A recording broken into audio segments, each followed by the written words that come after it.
제가 이제 사역하고 있는 것은 귀납적 성경 연구입니다.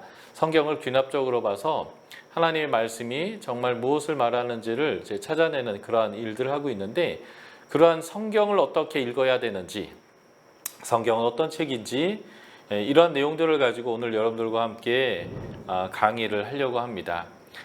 지금 제주도 밖에 천둥 번개가 치면서 지금 비가 오고 있어서요. 지금 조금 여러분들이 천둥 소리가 들려도 그러니 좀 해주십시오. 자, 제가 여러분들에게 오늘 말씀드리고 싶은 주제는 성경을 어떻게 읽을 것인가입니다. 우리가 하나님의 제자로 산다는 것, 하나님의 백성으로 산다는 것은 하나님의 말씀을 중심으로 우리가 살아나가는 것인데, 하나님 말씀 중심으로 살아가려면 성경을 잘 알아야 되고 성경을 읽었을 때 잘 깨달아야 되는데, 성경을 어떻게 읽을 것인지, 그래서 성경의 말씀들을 어떻게 우리가 찾아 나아가며 진리를 발견할 것인지에 대해서 3주에 걸쳐서 함께 나누려고 하는데요. 먼저 한번 우리가 말씀을 함께 읽어보도록 하겠습니다. 쉐마인데요. 신명기 6장 4절에서 9절의 내용입니다. 제가 소리내서 읽어드릴 것인데 여러분들도 아마 그냥 집에서 소리내서 같이 한번 저와 함께 맞춰서 읽어보시면 좋을 것 같습니다. 신명기 6장 4절에서 9절입니다. 이스라엘아 들으라. 우리 하나님 여호와는 오직 유일한 여호와시니 너는 마음을 다하고 뜻을 다하고 힘을 다하여 내 하나님 여호와를 사랑하라. 오늘 내가 내게 명하는 이 말씀을 너는 마음에 새기고 내 자녀에게 부지런히 가르치며 집에 앉았을 때에든지 길을 갈 때에든지 누워있을 때에든지 일어날 때에든지 이 말씀을 강론할 것이며 너는 또 그것을 내 손목에 매어 기호를 삼으며 내 미간에 붙여 표로 삼고 또 내 집 문설주와 바깥문에 기록할지니라. 아멘. 여기서 들으라라고 하는 이 동사가 제일 먼저 이 문장에서 나오는데요. 이 들으라라고 하는 말이 히브리어로 쉐마입니다. 들으라라는 것이 히브리어로 쉐마이기 때문에 이 말씀을 쉐마라고 얘기하는데, 하나님이 이스라엘 백성과 언약을 맺었을 때 그 언약의 가장 핵심적인 내용이 바로 이 들으라라고 했던 하나님의 말씀입니다. 이 신명기가 언제 주어졌냐면요, 이스라엘 백성이 출애굽해서 광야에서 40년의 시간을 다 마치고 이제 요단강을 건너기 직전인 요단 동편에 있는 모압 평지에서 모세가 이 말을 한 것인데요. 신명기 1장 1절부터 3절에 보면 출애굽한 지 40년째 해 11월 1일에 이 말씀을 모세가 이스라엘 백성들에게 말했다라고 되어져 있습니다. 이스라엘 백성은 제 41년째 해 1월 10일 날 요단강을 건넙니다. 이제 여호수아서에 나오는데요. 그러니까 지금 이 요단강을 건너기 70일 전에 모세가 한 말이고요. 모세는 이 신명기의 말씀을 이스라엘 백성에게 주고 모압 평지에서 죽게 됩니다. 이스라엘 백성들이 모세가 죽은 다음에 30일 동안 애국을 하거든요. 30일 동안 애국을 하고, 그리고 그 이후에 정탐을 3일 동안 하고, 그리고 이스라엘 백성들이 하나님과 함께 요단강을 건너기 때문에 스스로를 정결케 하는 시간을 3일 동안 보내면 36일 정도가 요단강을 건너기 전에 있었던 일인데요. 그래서 이 1월 10일부터 36일을 당겨가면 12월 초가 됩니다. 그러니까 모세가 11월 1일부터 12월 초까지의 사이에 말한 내용이고요. 그리고 모세는 이제 죽게 됩니다. 이 말은 무슨 말이냐면 신명기는 모세의 유언과 같은 의미를 담는 말이라는 거예요. 그래서 이스라엘 백성들에게 40년 동안 함께했던 모세의 경험을 가지고 하나님의 계시 안에서 들어라 라고 하는 말이고, 그래서 이 말이 얼마나 중요한 말인지 유언과 같은 말이다라는 것을 우리가 볼 수 있겠는데요. 여기서 이 이스라엘 백성들이 하나님의 백성으로 살 때는 해야 되는 게 있습니다. 그것이 뭐냐면 하나님을 사랑하는 것입니다. 하나님을 사랑하라. 하나님이 이스라엘 백성을 요단강을 건너고 가나안 땅을 그들에게 주기 전에 하나님 나라의 법, 하나님 나라는 이렇게 운영되어야 된다라고 했는데 그 하나님의 법을 핵심으로 얘기하면 여호와 하나님을 사랑하라라고 하는 것이죠. 그래서 신약에서 예수님에게 사람들이 와서 예수님 무엇이 율법의 가장 중요한 대강령입니까? 라고 하면 예수님은 두 가지로 말씀하셨어요. 첫 번째 하나님을 사랑해라. 두 번째 내 이웃을 내 몸과 같이 사랑해라. 그래서 이 율법의 가장 핵심은요. 하나님을 사랑하는데 어떻게 사랑하냐면요. 마음을 다하고 뜻을 다하고 힘을 다해서 사랑해라. 전 인격을 다해서 모든 것을 다해서 하나님을 사랑하는 것, 이게 바로 말씀 중심의 삶이고 이렇게 하는 것을 하나님을 사랑한다라고 표현할 수 있는 거죠. 그래서 하나님을 사랑하는 게 하나님의 백성이 굉장히 중요한 것인데 그러면 사랑한다라고 하는 것은 도대체 어떻게 우리가 하나님께 표현할 수 있겠는가라는 거죠. 오늘의 본문은 우리가 하나님에게 사랑을 표현하는 방식 두 가지를 이 쉐마에서 설명해 주고 있습니다. 하나님을 사랑해야 되는데 내가 하나님 사랑합니다를 막 손을 들고 눈물을 흘리면서 찬양하면 하나님께서 느끼겠는가? 아니면 주여! 하고 외치면서 하나님께 기도하는데 200데시벨 이상의 소리를 30초 이상 쫙 소리 지르면서 하나님께 소나무를 뽑으며 기도하면서 하나님께 이렇게 기도하면 하나님이 내가 하나님 사랑하는 것을 알겠는가? 아니요, 하나님은 두 가지를 얘기했어요. 네가 나 사랑한다라는 건 이거야. 첫 번째가 신명기 6장 6절에서 나옵니다. 우리가 하나님을 사랑한다라는 것을 하나님이 어떻게 알겠냐 할 때 첫 번째는 내가 명하는 이 말씀, 이 신명기의 말씀이겠죠.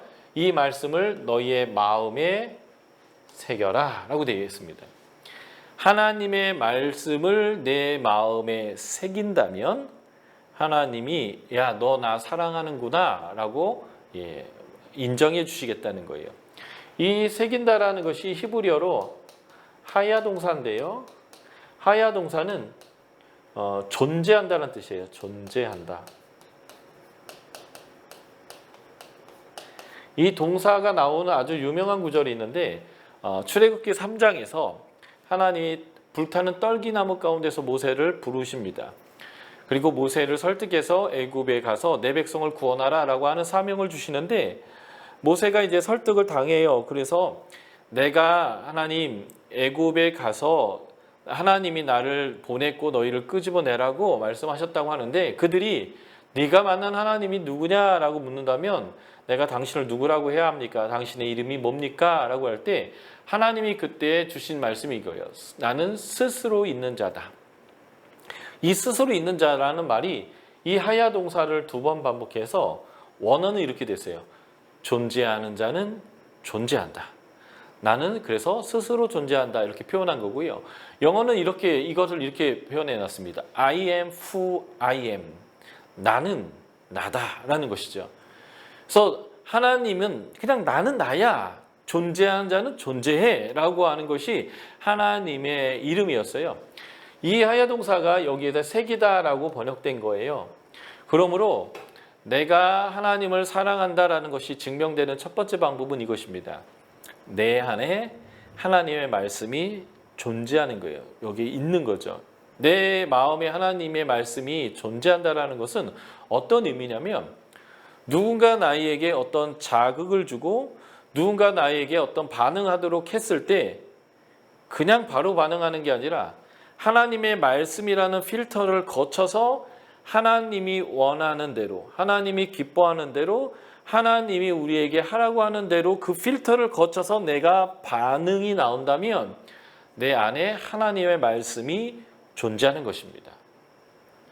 그러니까 나의 결정, 나의 언어, 나의 관계, 나의 돈 씀씀이 그리고 누군가 나에게 욕을 했을 때 나는 어떻게 대응할 것인가 라고 하는 모든 결정이 내 안에 존재하고 있는 하나님의 말씀이라고 하는 필터를 거쳐서 살아가라 라고 하는 말이 바로 이 신명기 6장 6절에 네가 날 사랑하는 거란 내가 너에게 준 이 말씀을 이 안에 존재하게 해서 그렇게 살아가는 거야 라고 하나님께서 얘기하는 거죠. 예를 들어 볼까요? 운전을 하고 있는데 내 옆에 있는 차가 차선을 바꿔 내 앞으로 들어오려면 어떻게 해야 될까요? 저보다 좀 더 앞쪽으로 쭉 나간 다음에 나한테 내 차선으로 들어온다라고 해서 깜빡이를 켜서 깜빡 해줍니다. 그러면 제가 들어올래나 보다. 그래서 마음의 준비를 하고 살짝 브레이크를 밟게 되겠죠. 그러면 그 사람이 쑥 들어오면 되는데 그렇게 하지 아니하고 어떤 사람이 내 차 앞 범퍼가 그 차 뒷 범퍼와 닿을 정도로 깻잎 한 장 사이로 깜빡이도 켜지 않고 갑자기 훅 밀고 들어오면 깜짝 놀라겠죠. 그럴 때는 대자대비한 부처님도 욕을 할지도 몰라요. 그리고 우리 목사님들도 갑자기 훅 들어오면 깜짝 놀라서 입에서 된소리가 나올지도 모르겠습니다. 그런데 하나님은 뭐라고 했어요? 원수를 사랑하라. 나를 저주한 자를 축복하라고 했죠. 그럴 때 훅 들어왔을 때 내 안에 어떤 이상적인 생각을 하지 않아도 내 안에 있는 그것으로 반응을 훅 하는 거죠. 욕을 할 것인가? 아니면 얘라 축복받아라. 예수 믿고 네가 성령 받고 그래서 3박 4일 회개해봐야 네가 이런 짓을 안 하겠지. 그러니까 너는 축복받고 예수 믿어라 라고 우리가 얘기할 것인가? 우리의 그러한 결정들이요. 훅 들어왔는데 내가 그것을 가지고 훅 말할 때에 내 안에 이미 존재하고 있는 것으로 말하는 거예요. 내가 평소에 거칠고 욕을 잘하고 다른 사람을 함부로 대한 사람이라고 할지라도 나의 이해관계에 있어서 나한테 높은 사람, 나한테 뭔가 도움을 줄 사람한테는 그렇게 함부로 말하지 않고요. 생각하고 그 사람에게 결례가 되지 않고 그 사람에게 호의를 느낄 수 있도록 저 사람 괜찮은 사람이야 라고 나를 판단할 수 있도록 내가 나를 이렇게 좋게 표현해서 말하겠죠. 그거는 내가 생각할 기회가 있기 때문에 그런 거예요. 그런데 그게 아니라 갑자기 무엇이 훅 들어왔는데 그것에 따라 내가 반응하는 그것은요. 내 안에 내 성품과 내 안에 존재하고 있는 그 가치로 지금 말하는 거거든요. 바로 그 훅 들어왔을 때 내 입에서 훅 나오는 나의 결정과 언어가 하나님의 말씀의 근거에서 그렇게 되어지도록 네가 해야 한다는 거예요. 이것이 바로 말씀 중심의 삶이라는 것입니다. 하나님의 말씀이 하나님의 가치가 하나님의 원리가 내 안에 존재하게 하는 삶. 그럴 때 하나님이 너 나 사랑하는구나 라고 말씀하신다는 거예요. 예수를 믿는다는 것은 바로 세상에 살던 가치, 세상에서 배웠던 원칙들, 세상 사람들이 살아가는 방식을 버리고 하나님의 원칙들, 하나님의 방식으로 살아가는 것이 신앙생활을 하는 것입니다. 그러기 위해서는 제일 중요한 게 있어요. 하나님이 우리에게 주신 말씀을 우리 안에 존재하게 해야 합니다. 하나님의 가치에 따라 내가 살아야 한다는 거죠. 그것을 하나님 뭐라고 하면 너 나 사랑하는구나 라고 인정한다 라고 하는 것입니다. 그래서 우리는 하나님의 백성으로서 하나님을 사랑해야 되는데 하나님이 네가 나 사랑하는구나 라는 것을 인정하게 하시는 첫 번째 원칙은 하나님 말씀이 우리 안에 존재하게 하는 것입니다. 그래서 말씀을 읽어야겠고요. 암송해야겠고 그리고 이런 성경 공부의 모임에도 나와야겠고요. 성경을 따로 연구하는 시간들도 필요하겠죠. 두 번째, 네가 나를 사랑한다라는 것을 내가 어떻게 인정할 거냐? 이게 바로 신명기 6장 7절에서 말하고 있습니다. 내 자녀에게 부지런히 가르치며 집에 있을 때든지 집에 앉았을 때든지 길을 갈 때든지 누워 있을 때든지 일어날 때든지 이 말씀을 강론해라. 자녀에게 말씀을 가르치면 네가 나 사랑하는 거다라고 하나님께서 인정하시겠다는 것입니다. 우리는 자녀에게 가장 좋은 것을 주려고 하는 사람들입니다. 특별히 부모는 자녀에게 가장 좋은 것을 주려고 하는데 부모가 자녀에게 주려고 하는 가장 좋은 것의 목록에 하나님의 말씀이 없다면 이 말씀은 그렇게 중요하지 않은 거예요. 우리 부모님들은 열심히 일하고 열심히 돈 버는 이유 중에 하나가 바로 우리 자녀들에게 많은 것을 주고 싶어서, 잘되게 하고 싶어서, 교육하고 싶어서 열심히 하거든요.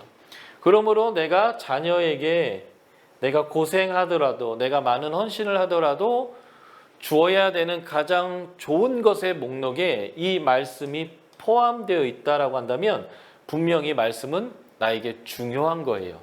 그렇기 때문에 하나님을 사랑한다라고 하는 것을 증명하는 방식 두 번째는 자녀에게 말씀을 가르치는 것입니다.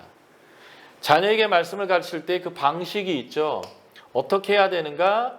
첫 번째, 부지런히 해야 합니다. 어쩌다 한 번이 아니라 부지런히 해야 되는데요. 그래서 이렇게 표현합니다. 집에 있든지 길을 갈 때든지 어느 장소에 있든 간에 기회가 되면 부지런히 하라는 거예요. 누워 있을 때든지 일어날 때든지 어떤 상황에서도 자녀에게 말씀을 가르치는 일은 부지런히 해야 한다는 거예요. 어떤 공간에 있든 어떤 상황에 있든 간에 자녀에게 부지런히 하나님의 말씀을 가르치는 일을 하고 있다면 그건 100%예요. 우리는 하나님을 사랑하고 있는 것이죠. 이걸 요약해 볼까요? 하나님이 하나님의 백성에게 원하는 것은 하나님을 사랑하기를 원하는 것인데 하나님 사랑한다라는 것 첫 번째, 하나님의 말씀이 내 안에 존재하게 하는 것입니다. 내 안에 존재하는 거고요. 두 번째, 우리가 하나님을 사랑한다라고 하는 것은 하나님의 말씀이 자녀 가운데, 자녀의 가슴 안에 존재하게 하는 것입니다. 한마디로 얘기하면 나에게 존재하고 있는 하나님의 말씀이 나의 자녀에게도 존재하게 하는 일을 부지런히 해야 한다는 거예요. 왜냐하면 나에게 가장 소중하고 내가 내 자녀에게 물려줘야 될 가장 가치가 있다라고 판단하는 것의 첫 번째는 내 안에 존재하고 있는 하나님의 말씀이라는 거죠. 그래서 이 하나님의 말씀이 우리 안에 존재하게 해서 우리의 가치 되고 우리의 언어 되고 그리고 우리의 결정의 원리가 되고 돈을 쓸 것인지 말 것인지의 결정을 하게 되는 중요한 원리가 이 말씀에 의해서 이루어지고 있다면 우리는 하나님을 사랑하는 것이라는 거예요. 그래서 하나님이 우리의 삶에서 요구하셨던 아주 중요한 행동이 있는데 그것이 뭐냐면 말씀, 그것을 손목에 매어라. 그리고 미간, 여기죠. 미간에 이것을 붙여서 표로 삼아라 라는 것이고 첫 번째, 두 번째, 세 번째 내 집 문설주와 바깥문에 이것을 기록해라 라고 하는 것입니다. 이것은 일종의 상징적 행동인데요. 하나님의 말씀이 나의 삶을 이끌도록 하라고 하는 것입니다. 제가 사진을 하나 보여드리겠습니다. 제가 몇 년 전에 성지 답사, 성지순례라고 하는 거기를 갔다 왔는데요. 성전 벽이 하나 딱 남아있는 통곡의 벽에 갔더니 경건한 유대인 청년이 토라를 읽고 있는데 이 친구가 지금 이 이마에다가 이 테피린이라고 하는 것을 붙이고 있어요. 그리고 이 테피린과 같은 똑같은 각을 지금 여기 손목에, 이 가죽띠 보이시죠? 손목에 메고 있는 것입니다. 이 사람이 이렇게 하고 있는 이유가 바로 이 쉐마의 말씀을 문자적으로 지키고 있는 거예요. 그래서 하나님의 말씀을 이마에 붙이고 하나님의 말씀을 손목에 매는 이유가 무엇일까라는 것입니다. 자, 사진을 보시면 이 아이도 이마와 손목에 이 테피를 붙이고 있는데 이 테펠이라는 거 이 안에 여러분 이게 빈 통이 있거든요. 여기에 쉐마라고 하는 이 말씀을 기록해서 여기 집어넣는 거예요. 그래서 이것을 이마에 잡고 손목에 매라 하지만 실제적으로는 여기 팔 안쪽에 매였는데 내 심장 가까이에다가 이것을 매는 것인데요. 왜 그럴까요? 내가 무엇을 결정하든, 내가 어떤 말을 하든, 내가 어떤 돈을 사용하든, 내가 누구와 관계를 할 때에 내가 어떻게 할 것인가를 이 말씀에 따라서 내가 판단하겠습니다 라고 그렇게 상징적으로 이마에 붙이도록 한 것입니다. 손목에 붙이라는 이유는 무엇일까요? 내가 이 손으로 무엇인가 행위를 할 때에 하나님이 원하는 방식으로 할 것인가 아닌가라는 것도 이 말씀이 이끌도록 하라고 하는 것이죠. 내가 손을 들어서 다른 사람 것을 때리고 빼앗을 것인가 아니면 힘들고 어렵고 넘어져 있는 사람을 내가 이 손으로 일으키고 안아주고 내 것을 꺼내어서 그 사람의 필요를 채워줄 것인가. 내 손이 하는 것도 결국 하나님이 기뻐하시고 원하시는 대로 내가 할 것이다 라고 하는 것을 결정하는 것이 바로 이 손에 이 하나님의 말씀을 매는 건데, 특별히 요 심장 가까이에다 이걸 매는 이유는 하나님의 뜻대로 살겠습니다 라고 하는 의미를 담아서 이마와 손목인데 특별히 이 심장 가까이 이것을 매는 것이지요. 또 하나님이 문설주에 이것을 하라고 했는데, 제가 통곡의 벽으로 들어가는 입구에 대리석으로 된 큰 문이 있는데 그 문을 이렇게 쳐다보다 보니까 이렇게 메주자가 그 대리석 돌 위에 딱하니 박혀 있더라는 거죠. 이 메주자가 뭐냐면 요 통이 철갑으로 된 빈 통인데 이렇게 똑 열면 안이 비어 있어요. 여기에도 쉐마의 말씀을 집어넣어서 문설주나 바깥문에 이것을 놓게 한 것이죠. 그 의미는 이것입니다. 내가 집 안에 있다가 집 밖으로 나아가는 거예요. 내가 집 안에 있다 집 밖으로 나가면서 이 말씀을 보고 나가는 거죠. 그러니까 내가 어디로 갈 것인가, 어느 방향의 삶을 살 것인가, 내가 누구와 함께 모여 있을 것인가, 이 모든 것도 말씀에 따라 내가 가고 서고 앉고를 할 거인 거예요. 어디로 갈 것인가, 어디 위에 서 있을 것인가, 어디에 앉을 것인가 라고 하는 그것을 이 말씀이 결정하는 거예요.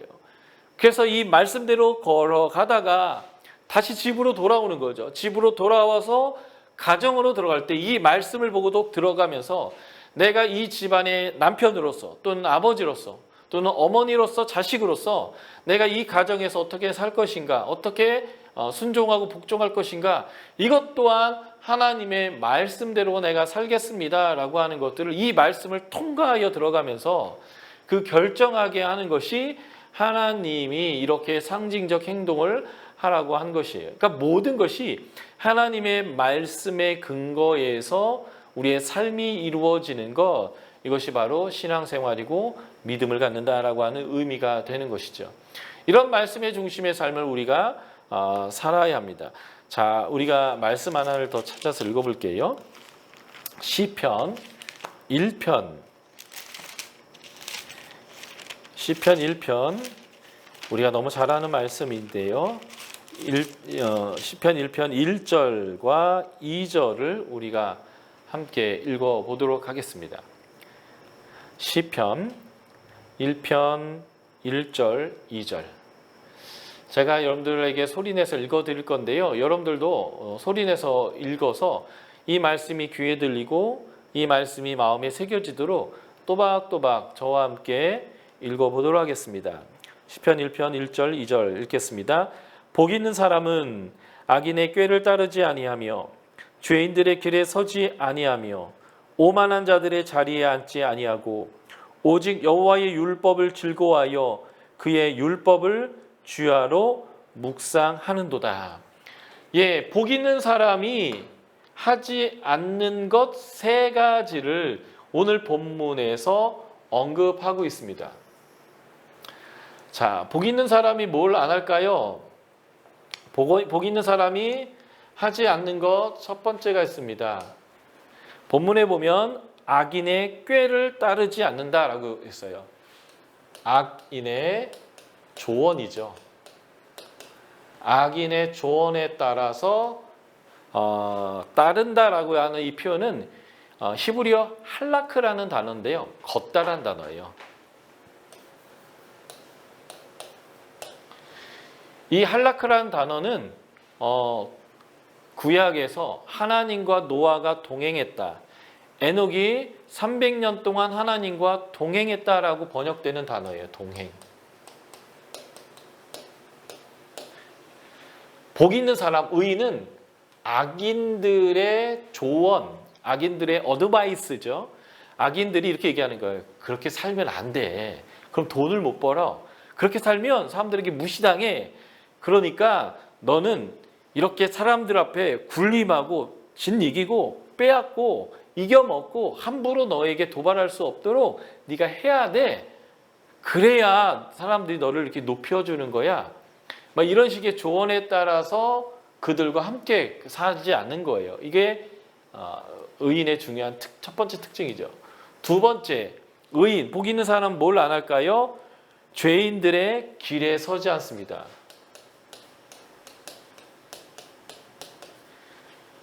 여기서 길이라는 단어는 어떤 면에서는 네가 정말 그 길 갈 거야? 이런 표현과 같은 거예요. 남들이 가는 그런 삶의 방식이죠. 죄인들이 살아가는 패턴, 죄인들이 살아가는 그런 그 방식을 따르지 않는다는 거죠. 여기서 할 때 보면 죄인들의 길에 서다. 내가 어느 노선에 있을 것인가 라고 하는 거예요. 어디에 서 있을 것인가. 죄인들이 사는 방식 위에 서 있지 않는 거예요. 자, 이게 가다, 이게 서다예요. 그리고 또 복 있는 사람은 뭘 하지 않을까요? 시편 1편 1절의 마지막 보면 오만한 자.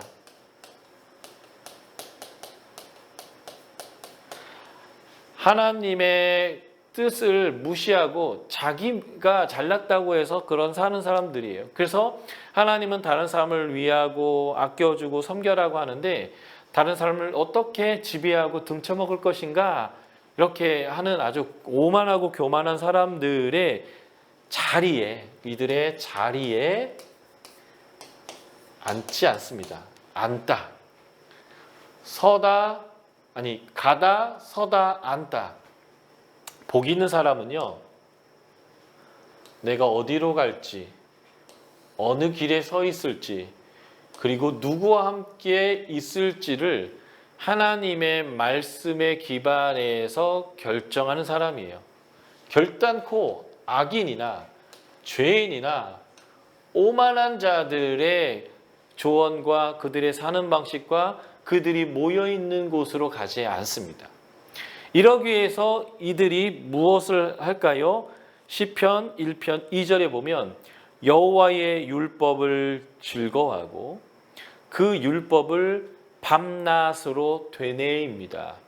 이 되뇌이는 것을 우리는 뭐라고 해요? 묵상이라고 표현하는데 묵상이란 하나님의 말씀이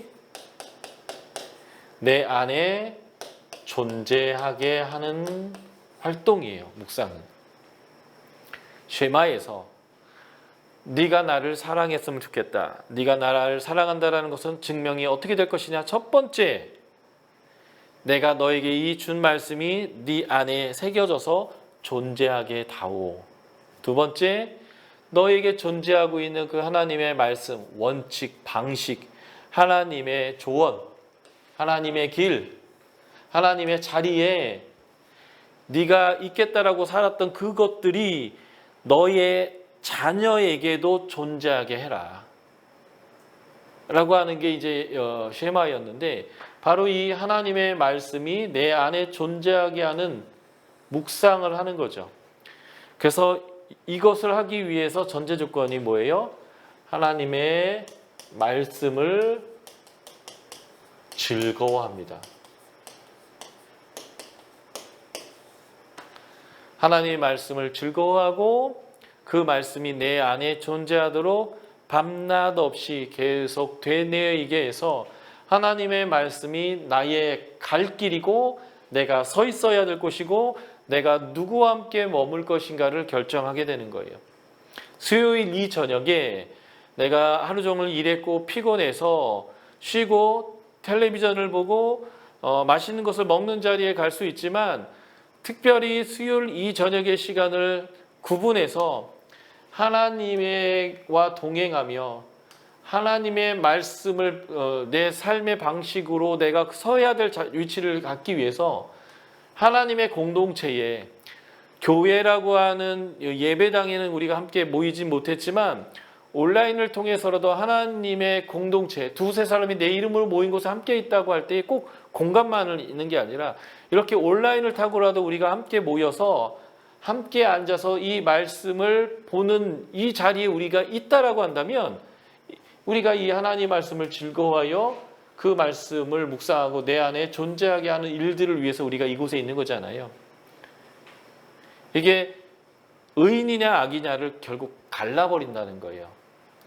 이것이 별것 아닌 것 같지만 의인이냐 악인이냐 복이 있는 사람이냐 복이 없는 사람이냐 사시사철 푸른 열매를 잎사귀를 내고 열매를 맺는 나무가 될 것이냐 바람에 날아가는 겨와 같이 될 것인가 하나님이 인정하는 사람이 될 것인가 하나님이 버리는 사람이 될 것인가를 가르는 아주 중요한 작은 행위가 뭐냐면 내가 어디에 설지 어디에 갈지 어디에 설지 어디에 앉을지를 하나님의 말씀 위에서 결정하고 그래서 수요일 이 저녁에 우리는 이 모임 안에 우리가 와 있는 것 이런 것들을 통해서 우리가 하나님의 복이 있는 사람이 되어지게 되는 것이죠.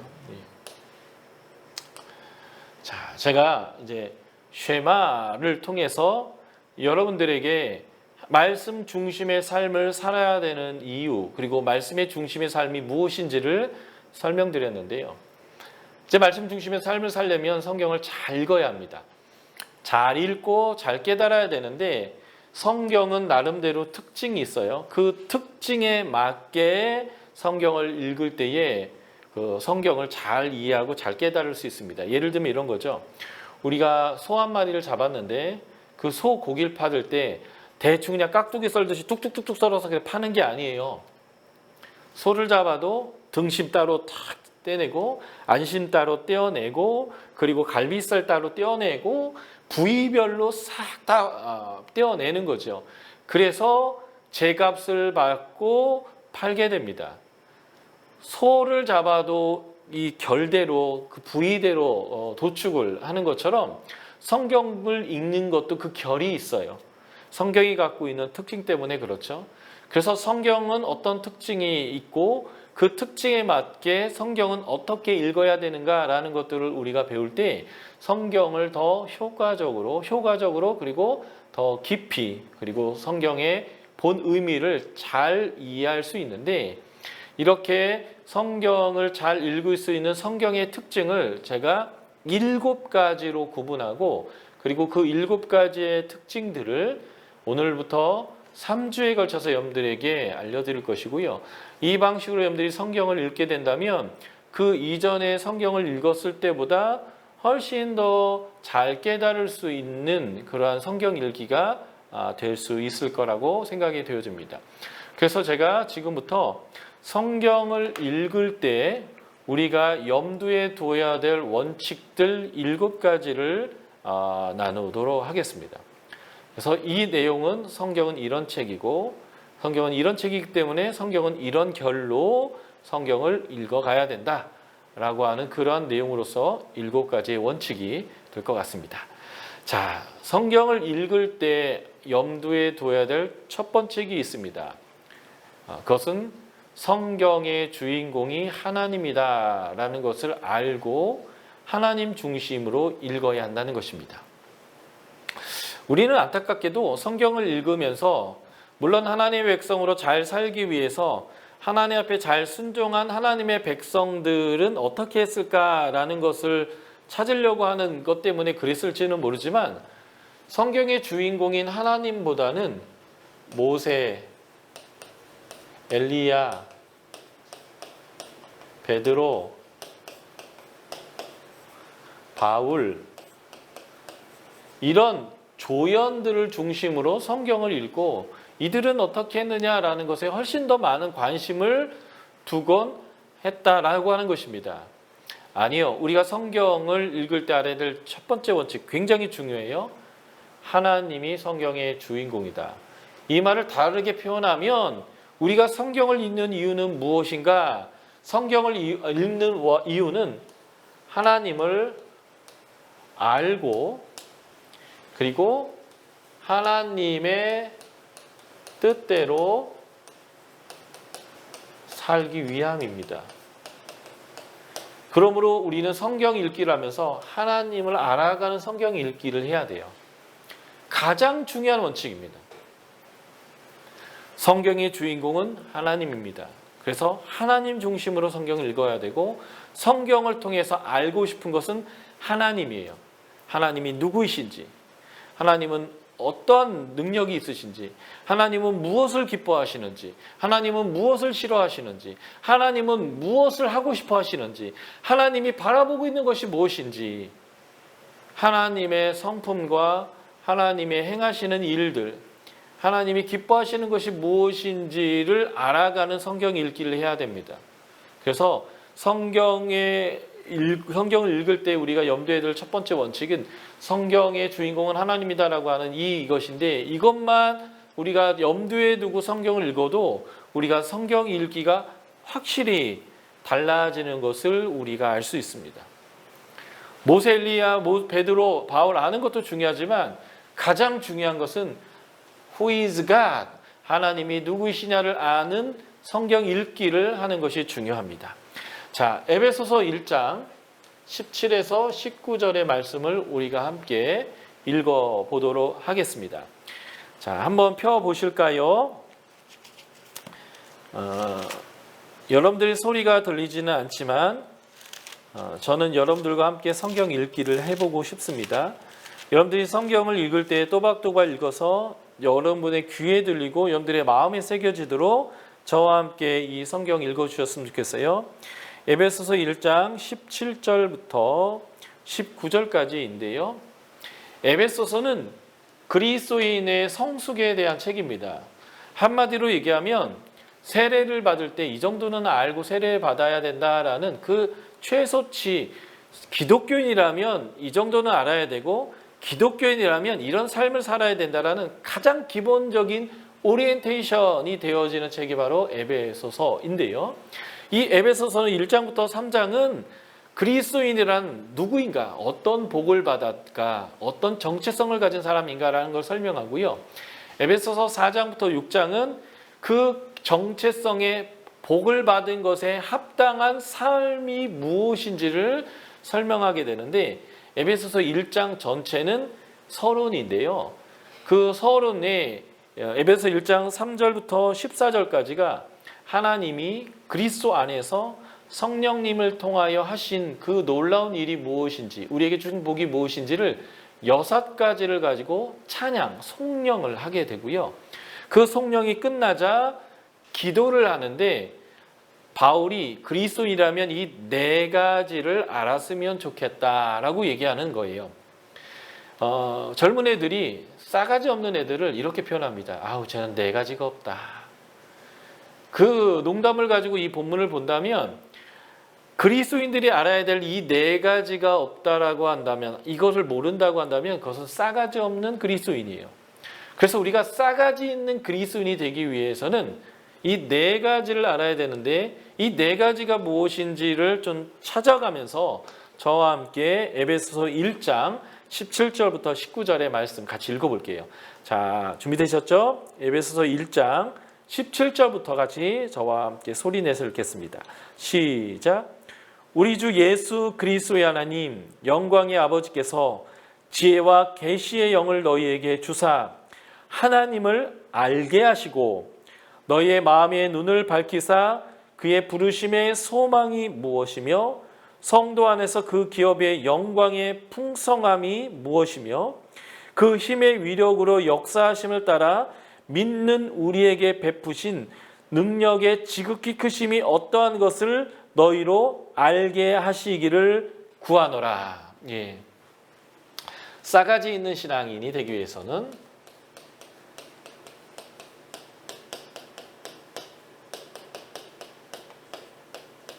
알아야 되는 것이 네 가지다라고 지금 이 본문이 설명하고 있는데, 무엇을 알아야 될까요?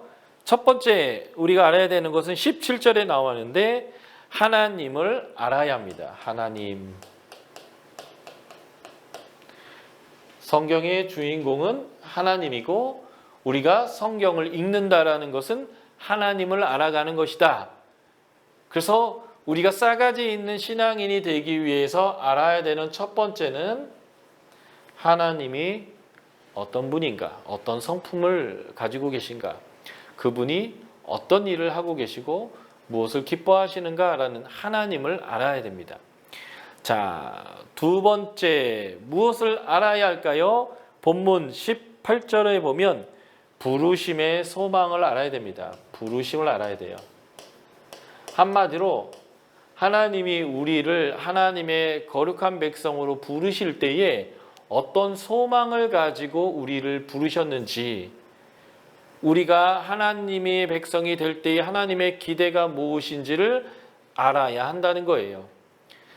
이것은 아주 중요한 것인데, 하나님을 알 때 자연스럽게 따라오는 게 뭐냐면 우리의 정체성이 무엇인지를 알게 되고 우리가 얼마나 존귀한 존재인지를 알게 되어집니다.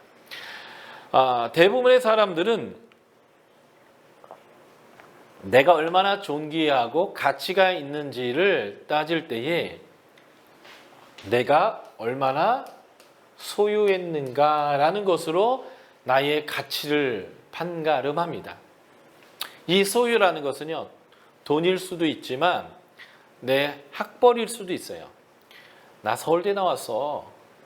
나 그 타짜란 영화에 보면 나 이대 나온 여자야, 뭐 이런 표현이 나오거든요.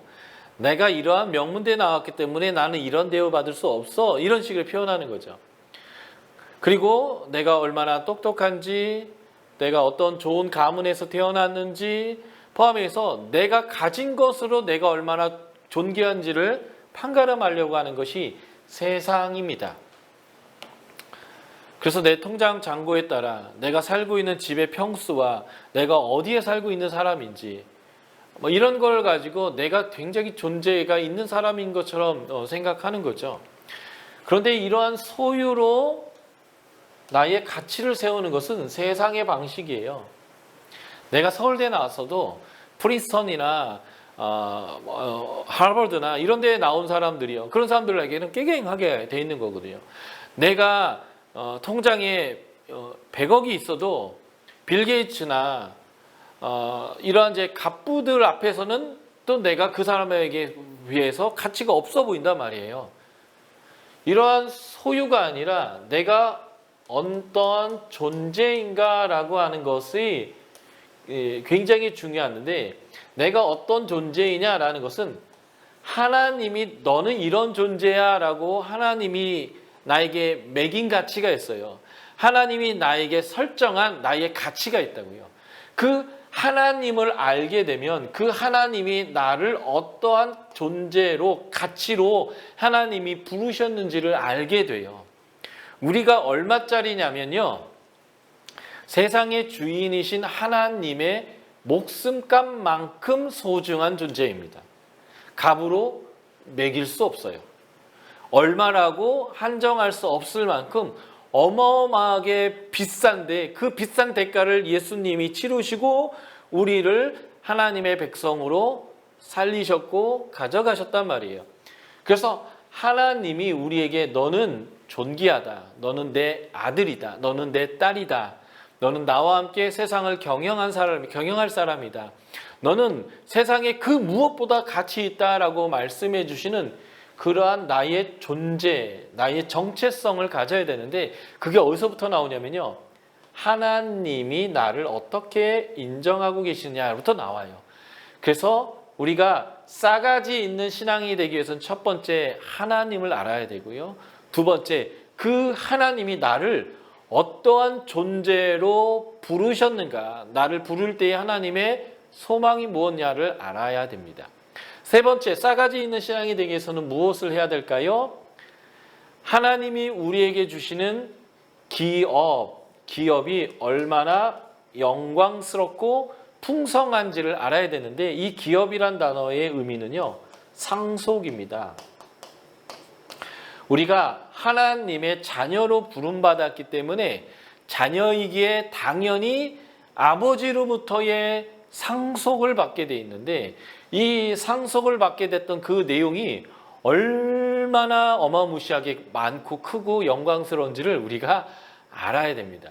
이게 굉장히 중요한데, 우리는 소유의 기반을 둔 세상 사람들과 함께 살기 때문에 우리는 돈에 집착해요. 그래서 만몬, 돈이 우리의 우상이 되어져 있습니다. 특별히 자본주의 사회는 욕망을 동기로 해서 움직여가는 사회거든요. 그래서 돈이 우상이에요. 이 돈 때문에 하나님이 너는 세상 사람들을 사랑하고 섬기는 존재가 되어야 한다. 그래서 네 오른뺨을 때리거든 왼뺨을 돌려대고, 높아지고 싶어지면 낮아지며, 잔치장에 상에 가면 말석에 앉으라 라고 했지만, 이렇게 살면 사람들이 병신이라고 해요. 바보라고 해요. 그럴 수 없어요. 나도 많이 갖고 싶고요. 대우받고 싶고요. 나도 높아지고 싶어요. 그래서 당신의 가치대로는 살 수는 없어요. 당신이 은혜로 나를 구원해 주셨고 나를 소중한 존재로 여겨주시는 것은 감사해요. 그러나 당신의 가치로 사는 것은 내가 대우받고 많은 것을 가진 삶으로 갈 수 없는 거예요. 라는 신념이 우리 안에 자연스럽게 자리 잡고 있습니다.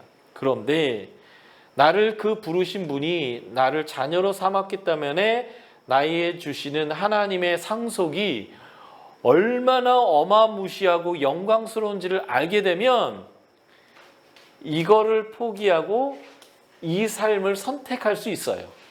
왜요? 이런 삶이 바로 상속자가 상속을 받는 그런 하나님의 자녀의 삶이기 때문에 그렇습니다.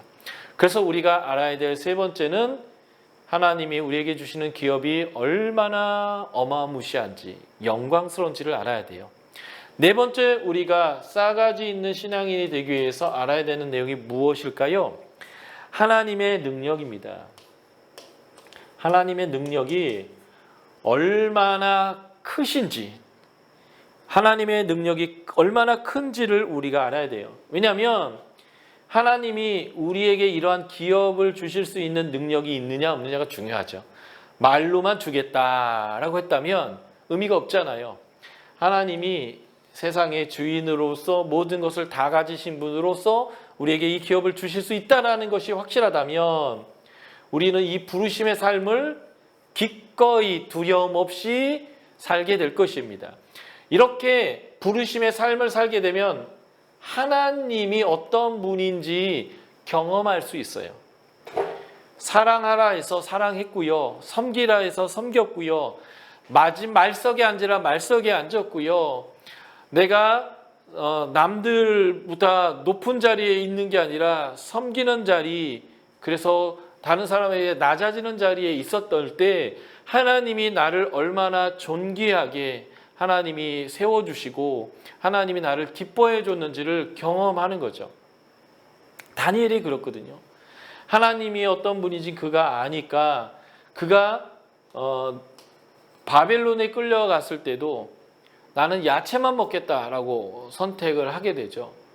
다니엘과 세 친구가 그럼에도 불구하고 하나님이 역사하셔서 환관장에게 호의를 받게 하고 고기 먹은 애들보다 더 기름지게 되고 그리고 다른 애들보다 더 탁월한 지혜를 갖게 해줘서 하나님이 그들을 총리로 그리고 지방 장관으로 높여주셨단 말이에요. 부르심대로 살기로 결정해서 하나님 앞에 살면 하나님이 어떤 분인지를 더 경험하게 됩니다.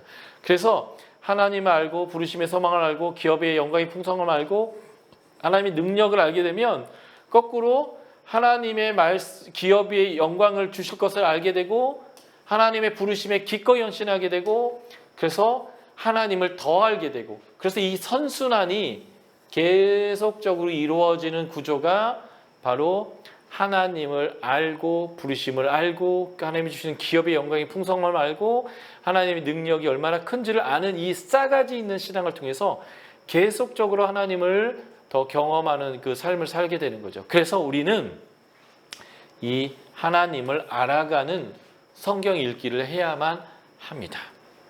이것이 성경 읽기의 제일 중요한 요소예요. 조연 중심을 읽지 마라. 하나님의 이야기, 하나님의 성품 이야기, 하나님이 써가시는 역사의 이야기인 성경에서의 하나님을 알아가는 것이 중요하다는 것입니다. 자, 이걸 볼까요? 자, 구원이란 단어의 같은 말이 성경에서는 영생입니다. 특별히 제가 이제 요한복음 중심으로 여러분들에게 이것을 나누려고 하는데 요한은 구원이란 말을 사용하긴 하지만 자주 사용하지 않고요. 구원이란 말을 영생이란 말로 대치합니다. 자, 구원과 영생은 어떻게 얻을 수 있는가요? 요한복음 3장 36절, 요한복음 3장 16절 뭐 이런 구절을 보면 우리가 이제 알 수 있는데 제가 요한복음 3장 16, 17절과 요한복음 3장 36절 읽어드리겠습니다. 요한복음 3장 16절 하나님이 세상을 이처럼 사랑하사 독생자를 주셨으니 이는 그를 믿는 자마다 멸망을 하지 않고 영생을 얻게 하려 하심이라. 하나님이 그 아들을 세상에 보내신 것은 세상을 심판하려 하심이 아니요 그로 말미암아 세상을 구원받게 하려 하심이라. 그래서 구원은 믿음으로 받는 거예요. 자, 제가 지금 여러분들께 설명하려고 하는 핵심의 개념은 도대체 믿음이 뭐냐라는 거예요. 자, 요한복음 17장 3절을 한번 펴주십시오. 요한복음 17장 3절은 성경에서 말하는 영생의 정의입니다. 요한복음 17장 3절 요한복음 17장 3절을 제가 읽어드릴 테니까 같이 소리내서 읽어보십시오. 시작. 영생은 곧 유일하신 참 하나님과 그가 보내신 자 예수 그리스도를 아는 것이다. 영생은 뭐냐면 아는 거예요. 뭘 알까요? 하나님, 그가 보내신 예수님, 여기 나타나지 않았지만 홀리 스피리트, 성령님, 이 하나님을 아는 게 영생입니다. 그러므로 믿음은 뭐냐면요, 하나님, 예수님, 성령님에 대해서 아는 게 믿음입니다. 믿음의 내용이 뭐냐? 하나님, 예수님, 성령님에 대해서 아는 게 믿음의 내용이에요. 그 믿음의 내용 중에 하나님, 예수님, 성령님에 대해서 아는 것 중에 하나가 그분이 우리를 사랑해서 우리를 위해서 대신 죽으시고 우리에게 구원을 주셨다라는 이 내용을 포함하는 거지 그게 믿음의 전부가 아니에요. 하나님, 예수님, 성령님이 어떤 분인지 아는 게 믿음입니다. 그러니까 믿음을 가지려면 어떻게 해야 돼요? 하나님, 예수님, 성령님이 누구이신지를 말해주는 성경을 읽어야 합니다. 그러니까 성경 읽기는 하나님이 주인공이라는 것을 가지고 읽는 것인데, 하나님 중심으로 읽는 건데 그것 자체가 바로 믿음을 갖게 되는 겁니다. 자, 믿음은 하나님, 예수님, 성령님을 아는 것이라면 또 믿음은 무엇인가? 요한복음 1장 12절을 같이 읽어보도록 하겠습니다. 우리가 이제 뭐 수련회나 이런데 캠프나 이런 것들을 가게 되면 밥을 먹을 때 꼭 말씀을 암송시켰는데 그때 나오는 단골 구절이 아주 짧고 그러면서도 아주 귀한 말씀이죠. 요한복음 1장 12절 제가 읽어드릴 테니까 같이 읽겠습니다. 시작.